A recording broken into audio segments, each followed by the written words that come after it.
see how he going to liken them lamps, to oil. And, when the Lord get back, you got to go get some oil to put in your lamp. And the ones that happen to leave to go get that oil, guess what? They missed out on God coming back. And that's what you don't want to do. You want to not get sidetracked and remember your first love. So we're going to open this up at Matthew chapter 10. Matthew chapter 10, because like I said, I want to make sure that we understand that serving God, yeah, it's tough, sisters and brothers. But at the end of the day, the reward for serving God is great. So Matthew chapter 10, pick it up at verse 34. And if I've never made this clear to you, that it's going to be hard serving God, well, we're going to make sure we understand it right now. Matthew chapter 10, go and pick this up at verse 34. When you get, we can go back into the world and backslide. You get mad at the church.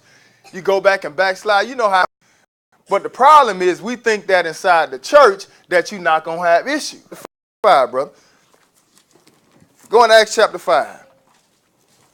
And hoping that if Peter just passed by him, he might heal some of them. Now the Sadducees, these are, like he says here, then the high priest. So these people, if me and Jediah and Elijah and all my teachers was moved by everything that happened, he said, let it roll off a duck's back.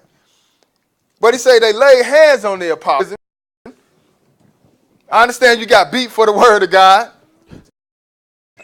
Oh, God. Tell him you in church. Get you thrown off. Well, don't feel like because you've been in the word a year, 2 or 3, 4 years. It's God who we obeying. We here today. Why? Because we obeying God. Chapter 7, and verse 7. Most of us ain't wake up in the truth. Nowadays, we find other answers because you might have knew then this dude lying. You can't just run out of this. But he say what? Asking it shall.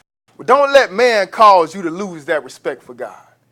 Don't let different things that you may see cause you to lose that respect for God, because that's the one you married. See, and learn of me. And learn of God. Keep reading. For I am meek. And it completely slipped my mind. And I'm throughout the day, cakes, donuts, and I was like, donuts. I was like, oh man, Israel. Because if it's good for Israel, it's going to be good for the world as well. Love. He said, behold, that time was a time of love. And what he did? And I spread my skirt open. Exodus chapter 24. Let's see what this covenant is.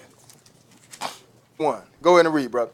And he said unto Moses, come up unto the Lord, thou and Aaron, Nadab and Abihu, and 70 of the elders of Israel, and worship ye a altar under the hill, and 12 pillars according to the 12 tribes of Israel. That's right. Keep reading. And he sprinkled on the altar. Now notice what he's doing with the other half of that blood. He's sprinkling that blood on the altar. That